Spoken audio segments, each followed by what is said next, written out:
करिए उसमें आपने जो है बीजेपी सरकार पर कई आरोप लगाए, क्या कहना आपको? देखिए, उत्तराखंड की भारतीय जनता पार्टी की सरकार इस राज्य के अंदर पंचायती राज व्यवस्था को धूल दूषित करने का काम कर रही है। पंचायत राज व्यवस्था में पहले प्रयोग हुए, अब दुरुपयोग हो रहा है। जो पैसा पंचायतों को मिल रहा है उसको पंचायतों के नियंत्रण से बाहर करके ठेकेदारों को जो काम दिए जा रहे हैं, तो पंचायतों की मूलभूत संरचना जो है उस पर भी चोट पहुंचाई जा रही है। राज्य की सरकार ने जिस तरह से जिला योजना के बजट में कटौती की, जिस तरह से जिला नियोजन समितियों का गठन नहीं किया और जिला योजना का बजट की बंदर बांट अपने पदाधिकारियों के प्रस्ताव पर की, तो उसमें एक बड़े भ्रष्टाचार की बू आती है। उसके अलावा राज्य सरकार ने जिस तरह से पंचायतों को एक प्राइवेट बैंक इंडसइंड बैंक में खाता खोलने के लिए मजबूर किया, उसमें भी कहीं न कहीं घोटाले की बू है।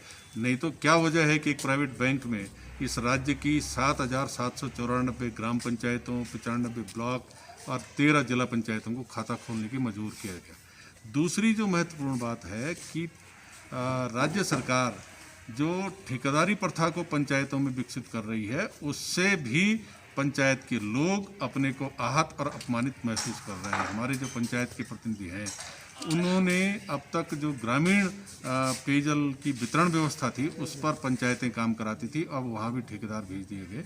और ऐसे ही मनरेगा मद में जो मटेरियल कंपोनेंट है उसके सामग्री की आपूर्ति के लिए सरकार ने ठेकेदार कर दिए, अपने कार्यकर्ताओं को ठेकेदार बना दिया। तो इससे भी पंचायतों के अधिकारों पर चोट की जा रही है और उसके खिलाफ कांग्रेस पार्टी आवाज़ बुलंद करेगी। राज्य की सरकार कोरोना के नियंत्रण में पूरी तरह से फेल साबित हुई है।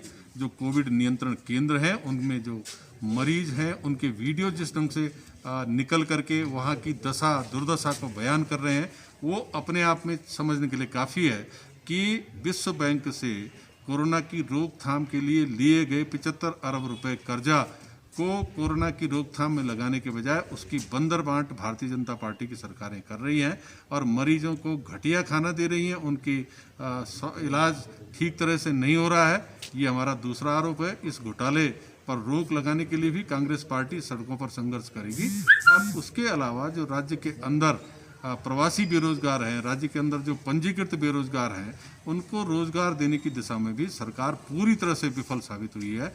सरकार अपना काम अगर जिम्मेदारी से नहीं करेगी तो कांग्रेस पार्टी पंचायतों की आवाज़, बेरोजगारों की आवाज़ और कोरोना के मरीजों की आवाज़ को ताकत देने का काम करेगी।